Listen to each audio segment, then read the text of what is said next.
या सो ये guys welcome back to this channel. आपने रिसेंटली ये सारे पिक्चर्स जो है वो बहुत ज़्यादा देखे होंगे, इंटरनेट पर सर्व कर रही है आपके बहुत सारे स्टोरीज। आजकल तो मैं जहाँ भी देख रहा हूँ सब लोग यही स्टोरीज डाल रहे हैं, जिनको कुछ पता भी नहीं है ऐसे भी लोग इतने सारे स्टोरीज शेयर कर रहे हैं। ये सब चीज़ें क्या है, आपने बहुत बार एक चीज़ सुनी होगी, जेम्स वेब टेलीस्कोप या जेम्स वेब स्पेस टेलीस्कोप, ऐसी चीज़ें आपने सुनी होगी।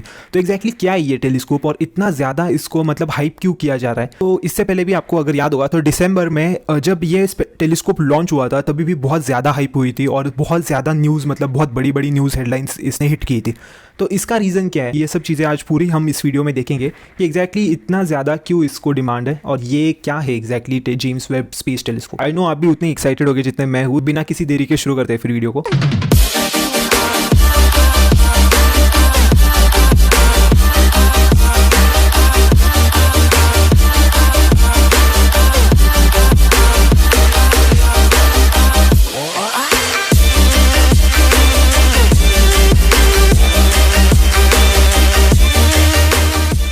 राइट, तो सबसे पहले समझते हैं कि जेम्स वेब स्पेस टेलीस्कोप जो है वो बनाया किसने। तो वो नासा ने बनाया with the help of European and Canadian space agencies. तो 3 स्पेस एजेंसीज ने मिलकर ये टेलीस्कोप बनाया। जेम्स वेब एक खुद एडमिनिस्ट्रेटर थे नासा के 1961 से लेकर 68 तक, और जो अपोलो प्रोग्राम हुआ था उसमें बहुत बड़ा उनका कॉन्ट्रीब्यूशन माना जाता है। तो सबसे पहली चीज़ जो इतनी ज़्यादा यूनिक बनाती है ये टेलीस्कोप को, वो है कि ये जो इंफ्रारेड जो वेवलेंथ है उसके ऊपर ये मेनली फोकस करेगा। तो अगर आपको पता होगा, अगर ये वेवलेंथ के ग्राफ्स है तो उसमें आपको पता होगा कि आपका विजिबल होता है। सो यूजुअली जो भी टेलीस्कोप्स रहते हैं, इवन हबल टेलीस्कोप जो है, जो माना जाता था अब तक का सबसे बड़ा टेलीस्कोप है या फिर सबसे ज़्यादा अगर ऑब्जर्वेटरी कोई कर रहा है तो वो हबल टेलीस्कोप था। सो वो जो टेलीस्कोप है उसका भी वेवलेंथ सिर्फ विजिबल था, मतलब विजिबल एरिया में ही वो देख सकता था। लेकिन ये जो टेलीस्कोप है वो इंफ्रारेड मतलब IR वेव्स, मतलब कि IR रीजन जो है उसमें भी देख सकता है। सो ये समझते हैं कि इंफ्रारेड इतना ज़्यादा मतलब फैसिनेटिंग क्यों है लोगों के लिए। सो एक इमेज ये देखिए आप, तो ये है आपके हबल से लिया हुआ एक स्पेस का इमेज है जहाँ पर आपको क्लाउड दिख रहा है, आपको गैस का क्लाउड दिख रहा है, पूरा डस्ट दिख रहा है। तो ये हमारा हबल का one of the best pictures माना जाता है। लेकिन अगर हम सेम चीज़ अगर हम IR से देखेंगे, मतलब इंफ्रारेड से देखेंगे, तो फिर हम लोग ये देख सकते हैं। सो आप सीधा ऐसे समझ सकते हो कि 180 से 4K हो गया आपका क्वालिटी इमेज का। सो ऐसा ही है कि आपका जो डस्ट पार्टिकल्स है या फिर जो गैस है उसको भी पार कर सकती है IR जो वेव्स है वो। तो इसके लिए इतना ज़्यादा मतलब कि ये इंपॉर्टेंट हो जाता है कि IR रीजन में भी हम देख सकते हैं। इतना ज़्यादा डिफरेंस है एक IR टेलीस्कोप में और एक नॉर्मल अपने टेलीस्कोप में। ये टेलीस्कोप इतना बड़ा बनाया गया है, इसका $10 बिलियन का बजट है और इसको बनाने के लिए कुछ 5-10 साल का पूरा मेहनत लगा है इनका। तो नासा ने खुद अपने जो भी स्पेस प्रोजेक्ट्स है वो बहुत सारे स्पेस प्रोजेक्ट्स रुकाकर इसके ऊपर सबसे ज़्यादा फंडिंग रेज की है। सो 3 मेन क्वेश्चन ये एड्रेस करेगा। सबसे पहला कि ये यूनिवर्स फॉर्म कैसे हुआ था। सेकंड कि ये जो अलग अलग स्टार्स हम देख रहे हैं उसका एवोल्यूशन कैसे होता है, उसका एवोल्यूशन कौन से स्टेजेस में क्या क्या शेप लेता है, ये सब चीज़ें इसमें समझेगी। और and third obviously history of the universe. आपने ये सुना होगा कि ये टाइम ट्रैवल कर सकता है, ये जो टेलीस्कोप है वो टाइम ट्रैवल कर सकता है। तो इसका भी मैं वीडियो के एंड में आपको बताऊंगा कि एग्जैक्टली क्या लॉजिक है। लेकिन हिस्ट्री ऑफ द यूनिवर्स ये भी समझने के लिए बहुत इंपॉर्टेंट है। तो अभी 4 इमेजेस जो सबसे ज्यादा वायरल हुए उनके बारे में बात करते हैं। ये first high resolution coloured images है जो हमें मिली है। सो फर्स्ट जो इमेज है इसमें आपको इतने सारे मतलब छोटे छोटे डॉट्स दिख सकते हैं जो आपको लग सकता है ये स्टार्स है, बट आप बिल्कुल गलत है। ये स्टार्स नहीं है, ये इन इटसेल्फ एक छोटी छोटी गैलेक्सीज है।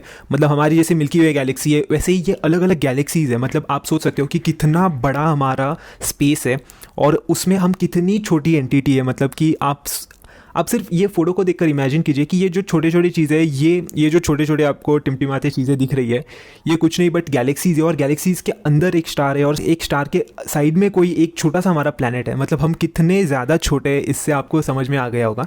इसमें एक और ख़ास बात है कि इसमें एक आपको रेड स्पॉट दिख रहा होगा। सो ये 13.2 बिलियन ईयर्स पुराना है। मतलब कि 13.2 बिलियन ईयर्स के बाद वो जो रोशनी है, वो जो लाइट है वो हमारे पास आई है।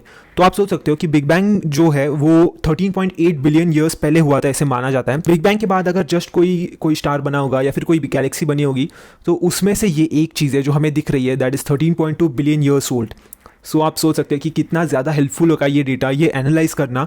और ये इसके आगे, ये तो सिर्फ शुरुआत है, इसके आगे बहुत सारी चीज़ें अभी हमें मिलेगी। इसके बाद आपको एक ऐसे रिंग जैसे दिख रहा होगा शेप, वो कोई रिंग नहीं है, तो सो इसे सदर्न रिंग नेबुला कहा जाता है। सो इसे भी जो हमारा हबल टेलीस्कोप था उसने डिटेक्ट किया था, और वो टाइम पे भी बहुत ज़्यादा मतलब लोगों में ऐसे इंटरेस्टिंग लग रहा था सब लोगों को। सो अभी भी वो इतना ही ज़्यादा इंटरेस्टिंग लगता है लोगों को। सो इसमें अगर आप एक वाइट स्पॉट देखोगे तो वो एक्चुअली एक स्टार है। ऐसे समझ लीजिए कि वो एक स्टार बहुत ज़्यादा ओल्ड हो गया, मतलब कि वो बहुत ज़्यादा उसका एज हो गया, और उसके जो केमिकल जो रिएक्शंस होते रहती है वो एक स्टार को जिंदा रखने के लिए वो ऑलमोस्ट खत्म हो गई। सो वो स्टार खुद ही में कोलैप्स कर जाता है, और वो कोलैप्स करने के बाद एक बहुत ज़्यादा गैस का जो क्लाउड है वो रिलीज़ करता है। सो ये जो आपको दिख रहा है वो पूरा गैस का क्लाउड है, और बाद में एंड में आपका सिर्फ ये एक जो वाइट स्पॉट दिख रहा है उसे वाइट ड्वार्फ करके कहा जाता है। तो बेसिकली हमारा जो फ्यूचर हो सकता है वो आपको यहाँ पे दिख रहा है कि एक स्टार का फ्यूचर क्या हो सकता है, तो वो ये होता है। आपको एक गैलेक्सीज का ग्रुप दिख रहा होगा, उसे स्टीफन स्क्विंट ऐसे बोला जाता है। सो स्टीफन स्क्विंट क्या है कि ये 5 गैलेक्सीज का ग्रुप है जो आइडेंटिफाई हुआ है ये इमेज में से। इस इमेज की खास बात ये है कि इसमें 150 मिलियन पिक्सेल्स है, और 1000 से ज़्यादा इमेजेस को क्लब करके ये इमेज बनाया गया है। सो आपने देखा होगा कि जो रिसेंटली जो ब्लैक होल का इमेज आ रहा था उसे भी सेम चीज़ किया था उन्होंने, कि बहुत सारी इमेजेस को क्लब करके एक साथ बना के उन्होंने एक इमेज बनाया था। तो ये वही है कि इसका 1000 इमेजेस को बनाकर एक इमेज आपके सामने प्रेजेंट किया जाता है।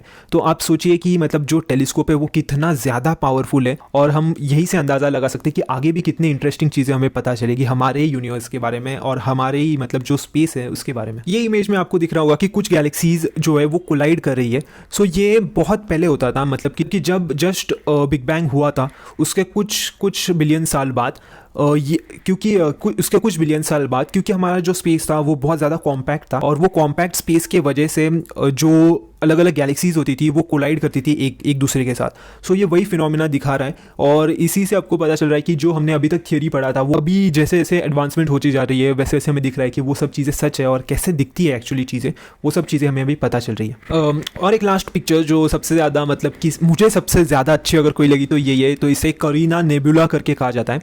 सो इसमें आप देख सकते हो कि ये जो भी आपको पेंटिंग जैसे दिख रहा है, तो ये पेंटिंग नहीं है या फिर ये कोई कलर नहीं है, ये पूरा गैसेस का डस्ट है, और ये पूरे सब आपको जो भी चीज़ें दिख रही है वो सब गैसेस है। सो ये बहुत ही ज़्यादा अर्ली फेज़ है कोई भी स्टार के फॉर्मेशन का, जिसमें बहुत सारे गैसेस मतलब ऐसे आपको बहुत सारे गैसेस ऐसे स्कैटर्ड होते हैं, और फिर ये सारे गैसेस एक साथ आके एक स्टार बनता है। सो यही मतलब यही सब हमें पता चलेगा ये टेलीस्कोप से कि ये एग्जैक्टली क्या प्रोसेस होता है, कैसे होता है। जैसे जैसे ऑब्जर्वेशंस और बढ़ती जाएगी, जैसे जैसे और ज़्यादा इमेजेस हमें मिलेंगे और ज़्यादा ऑब्जर्वेटरीज हमें पता चलेगी, तो इसी से पता चलेगा कि एग्जैक्टली ये प्रोसेस कैसे काम करती है। सो ये इतना ब्यूटीफुल इमेज है, मतलब ये सारे जो इमेजेस है, ये सारी इमेजेस जो है उन्हें देखने का ही मन करता है। मुझे तो बहुत ज़्यादा मतलब ये फैसिनेटिंग लगता है, आई एम श्योर आप सबको भी लगता ही होगा। यस, तो सबसे इंपॉर्टेंट चीज़ अभी बात करते हैं कि ये एक्चुअली ये टाइम ट्रैवल कर सकता है कि नहीं। सो आप ये समझिए कि आपको पता होगा कि सन से अर्थ में अगर कोई लाइट आ रहा है तो उसे 8 मिनट 20 सेकेंड्स लगता है। मतलब कि अगर एक दिन अगर अचानक हम ऐसे समझ ले कि सन गायब ही हो गया, तो उसे समझने के लिए मतलब अर्थ पर हमें समझने के लिए 8 मिनट्स 20 सेकेंड्स का टाइम लगेगा। मतलब लाइट को ट्रैवल करने के लिए थोड़ा टाइम तो लगता ही है, वो हमें समझना पड़ेगा। तो वो वही है कि अगर कोई भी चीज़ इतनी ज़्यादा दूर है, अगर हम लोग लाइट ईयर्स की बात कर रहे हैं, तो इतनी लाइट ईयर्स अगर कोई चीज़ दूर है तो उसकी लाइट हमारे तक पहुंचने के लिए कुछ ना कुछ तो टाइम लगेगा ही। और उसी टाइम से हम लोग कैलकुलेट कर सकते हैं या फिर हम लोग देख सकते हैं कि इतने साल पहले क्या हुआ था वहाँ पर, कि अगर बिग बैंग 13.8 बिलियन ईयर्स पहले हुआ था, इतने लाइट ईयर्स दूर अगर कोई भी चीज़ हो रही है तो उसे लाइट आने में टाइम लगेगा, और हमें ये सब चीज़ें अभी प्रेजेंट में दिख रही है। मतलब ये सब चीज़ें बिलियन ईयर्स पहले हो चुकी है।